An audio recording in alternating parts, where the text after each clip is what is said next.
Welcome to the Headley Highlight Show's Royal Corner. This week in the Royal Corner, I have to give you an apology. I'm not feeling great. I've got a bit of a sore throat. I keep getting a headache, so forgive me if this week's Royal Corner is not up to the standards of previous Royal Corners. I'm feeling a little bit on the side. This week in the Royal Corner, Meghan, the Duchess of Sussex, launches a new bookmark on her As Ever website. The green-eyed king in waiting gets booed and heckled when he goes down to Cornwall. Beatrice and Eugenie, the Yuck Yorks, are banned from any royal visits because they're not allowed to go to Ascot anymore. Also, King Bitter himself apparently is sending out an olive branch to Harry and Meghan, the Duchess and Duke of Sussex. And there's more questions about the links between the king and the notorious Mr. Epstein.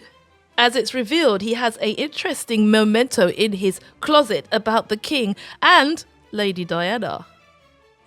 We also have Boo Boo Kitty Katie eating a samosa and pretending to work.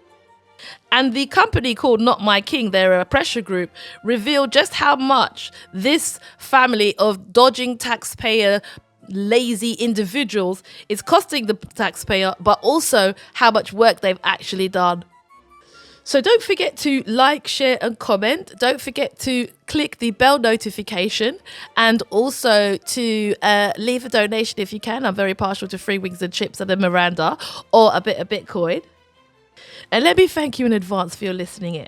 So, darlings, let's jump straight in, darling. Right. So, the Duchess of Sussex, the good news about them is that the Duchess of Sussex has created another leather bookmark on her As Ever website. Don't forget that her first bookmark was made by a woman-owned company in the UK, and let's not forget that Boo Boo Kitty Katie went to see some tradespeople herself, but nobody wanted to make anything that she was associated with, because let's face it, whenever she's a brand ambassador, your company's going downhill. The second leather bookmark has sold out previously in the same way as the other bookmark sold out earlier in the year when it was released. And this particular bookmark is actually available as part of a bundle if you go and visit the website. The positive news about what's happening with the Duchess is that last month, her website recorded that she had 196,831 visits in October. And this was a rise in relation to some of the growth in January. So the latest figures were that 268,200 people were interested in her product, which is an increase of about 36%.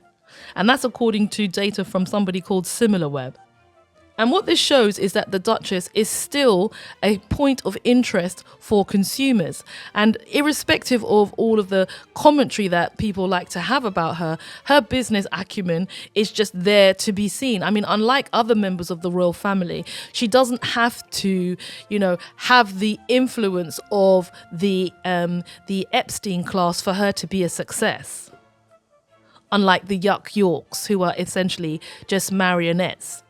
And I think it's interesting at this point for me to bring to you another story that I picked up in the news this week about King Charles, King Bitter himself, seeking to extend the olive branch to the Sussexes. Now, why do you think this has come about? I think this has come about because I think there's more things to come out in relation to the EP files, essentially, because there are some serious questions that are now being asked of the House of Windsor, and their reputation is taking a battering no matter which way you look at it. The reason he wants to do that, in my opinion, is because he knows that the only part of that whole edifice that isn't tarnished with that mycelium network of treacherous, debauched, bottom feeder, gutter snipes, reprobate parasites, is that, and I'm referring to the collection of those individuals, is that they are the only part of the royal family that is not tarnished with that.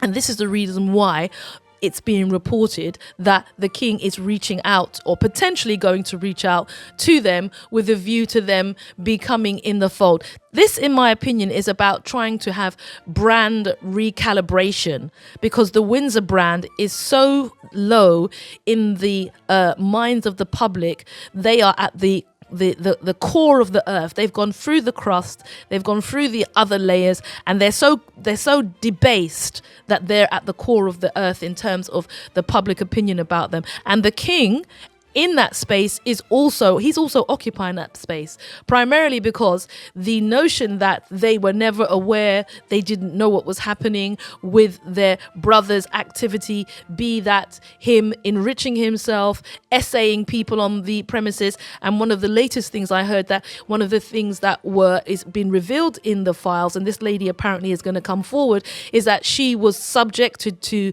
being essayed at this residence, at the residence in Frogmore.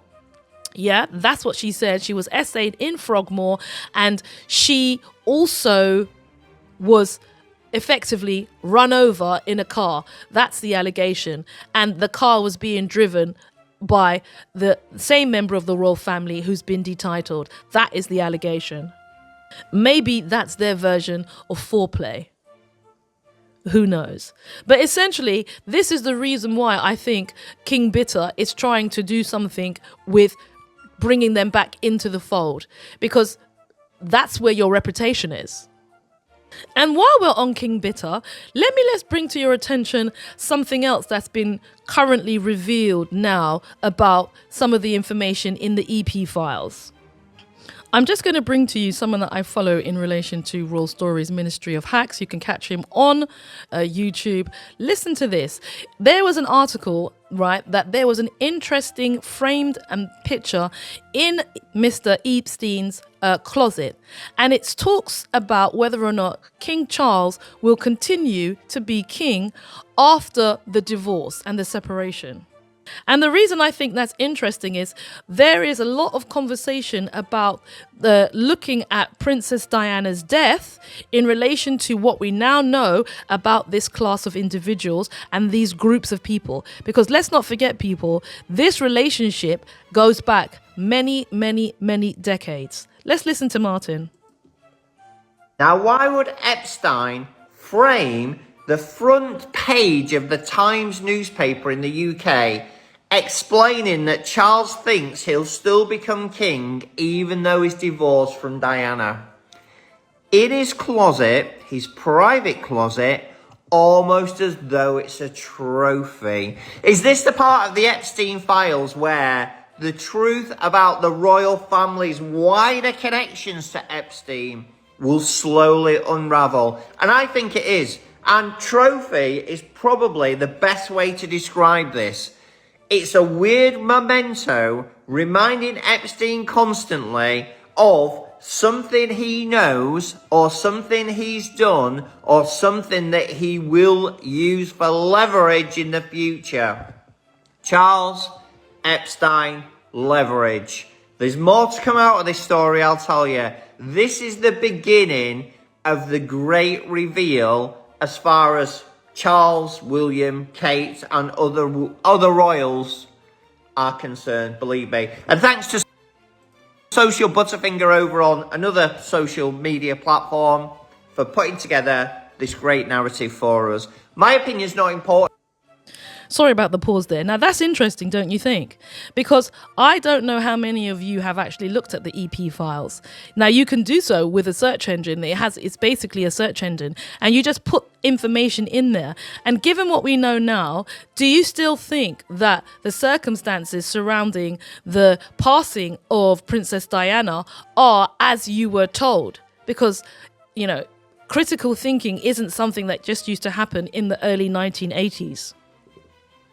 Also this week in the Headley Highlight Show's Royal Corner, let's jump all over the Yuck Yorks. Well, it's interesting that the Yuck Yorks, Beatrice and Eugenie, suddenly everybody's trying to suggest that they weren't involved in anything that their father was doing in terms of they didn't benefit from any of those relationships, when we know full well that's an absolute collection of balderdash, bunkum and a buck of pigs' intestines. They certainly benefit and they continue to benefit.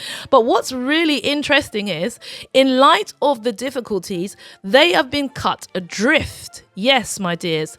Apparently, they are not allowed to attend Ascot. Oh dear.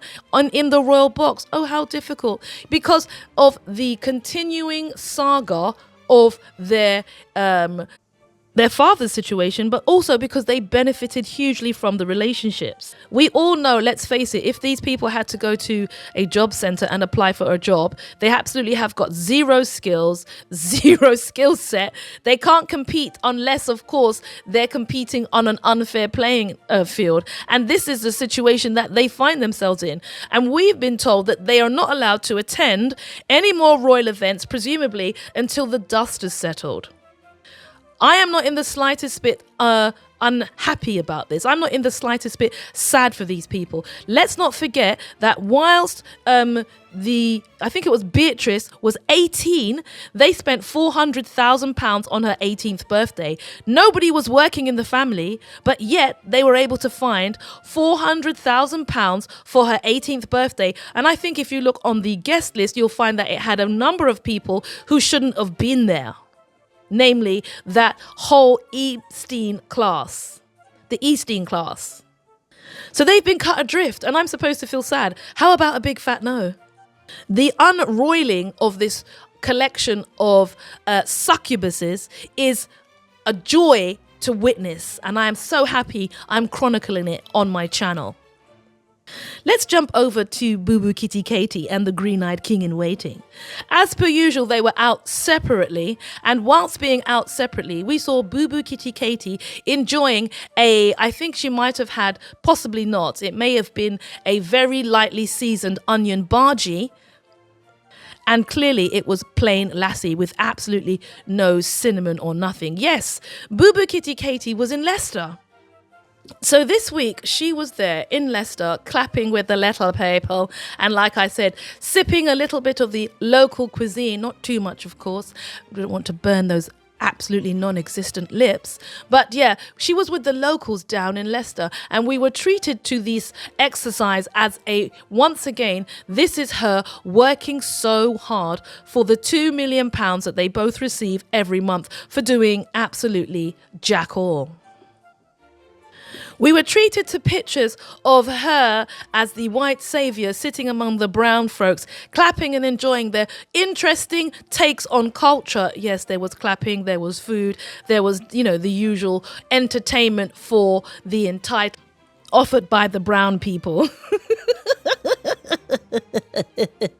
For those with, elevated senses of culture to enjoy. And I thought this was another one of these useless exercises where we're supposed to presume that was an actual job. I mean, think about it. If all you have to do is wander around maybe 2 or 3 times a month, and I'm going to come to that in a minute, and clap and eat the odd samosa and drink a little bit of lassi, who doesn't want that job? It's hardly stressful. But yes, we were treated to that. And we were also told that while she was there, she wore a Ralph Lauren and Chris Care outfit that we all needed to rush to the shops and get for ourselves, presumably because we all want to emulate her look. How about no?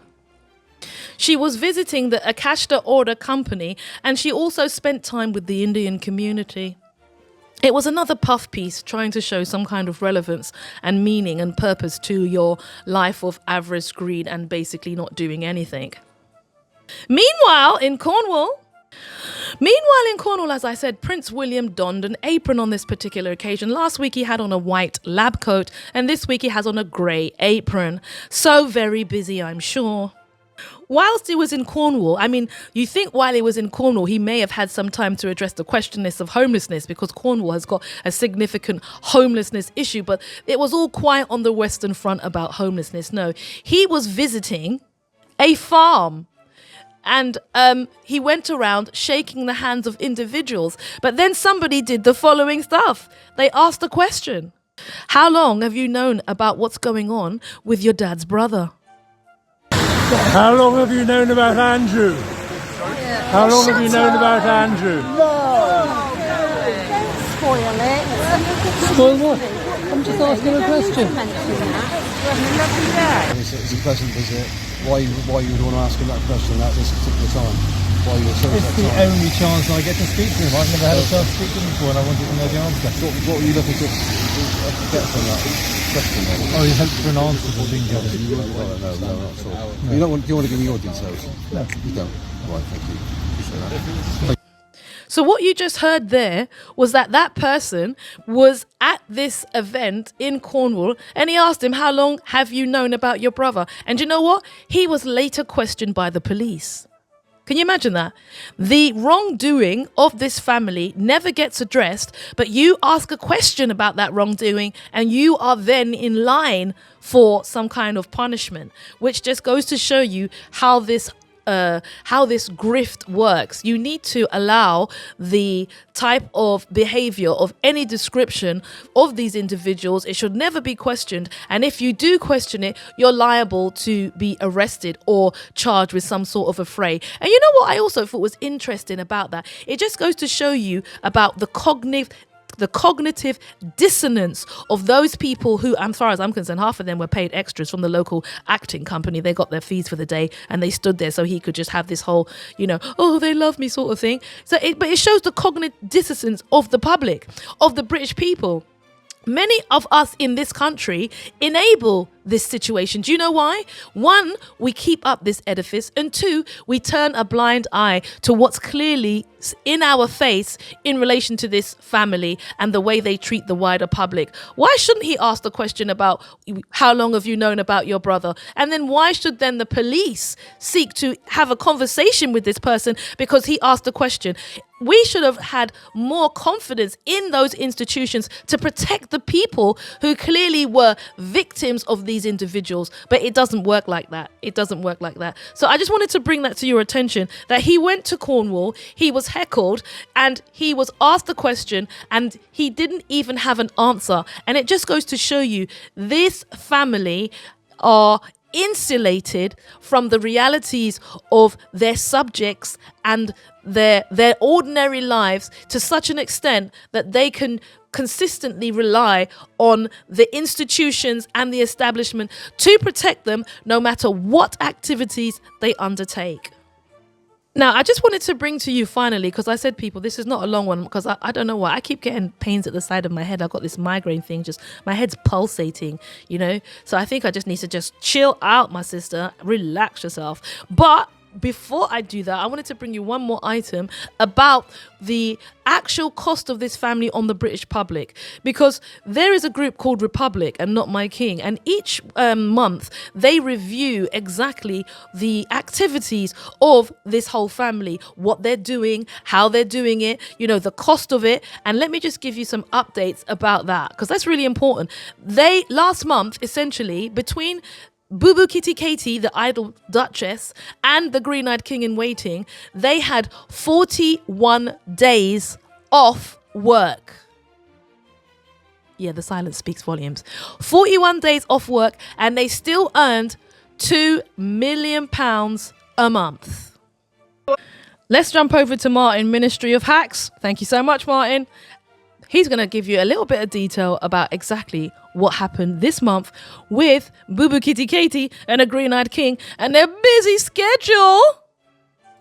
And it never will, and I love this time of the month when at No King Charlie, at Republic, they do the donkey work, showing how much these two have actually worked during the previous month, this case February.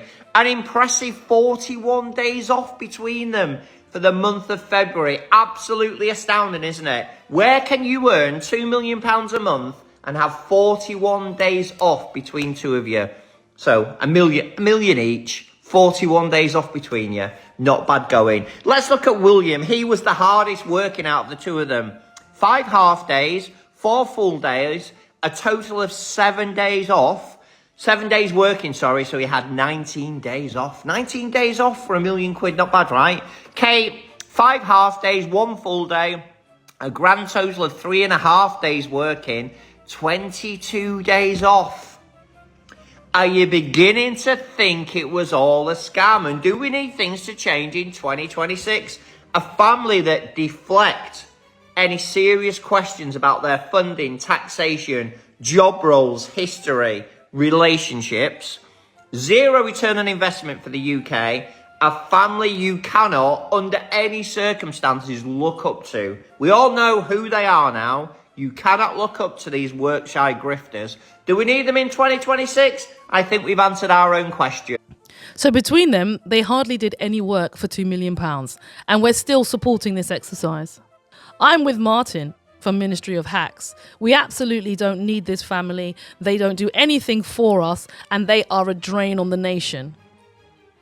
And interestingly, I just picked up Commonwealth Day, which is on Monday, is not going to be aired by the BBC. Now, don't you think that's an interesting exercise?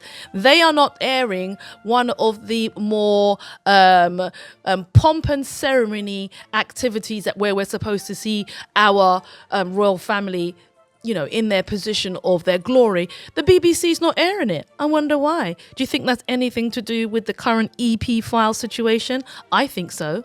One of the other things also, I know that I haven't even thought about this, but the other thing that I thought I'd just jump in when I'm talking about this situation is that it appears that Princess, is it Eugenie, and her husband are having a bit of a difficulty.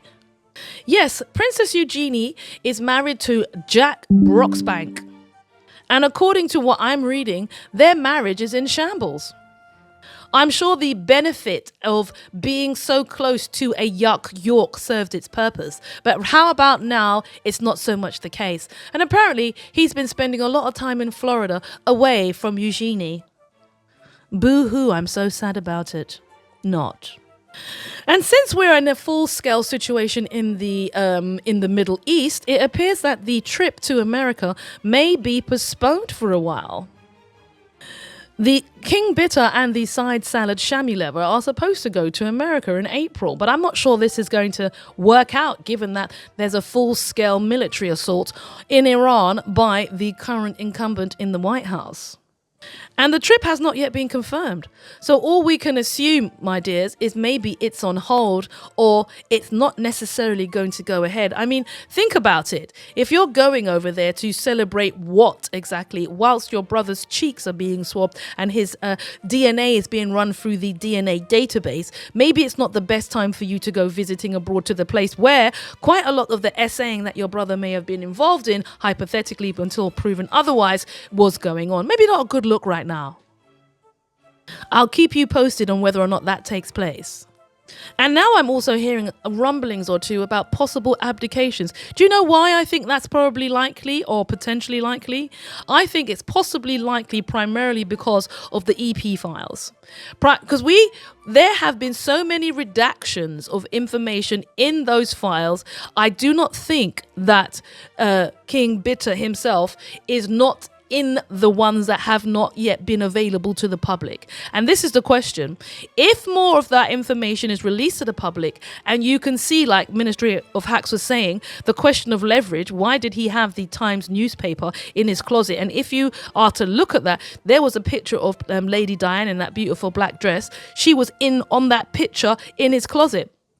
If that's the case, if there's more to come out, what's that going to do to the reputation of this establishment? We don't know. Right, well, look, I'm going to jump off because it's almost 8 o'clock. In fact, it's gone 8 o'clock and I'm going to jump all over my live show. Please do jump onto my live show, which is on X Spaces, 8 p.m. GMT, 3 p.m. Eastern Time every Friday. And I look forward to your likes, comments and shares. And yes, people, this wasn't my best work, but you know what? When you're not in the space, you pushing through is the way forward. So yeah. Let's keep it moving, and I'll see you next week. Like, share, comment, and thank you once again for your listening ears. And cut! Down in front, darlings. Down in front.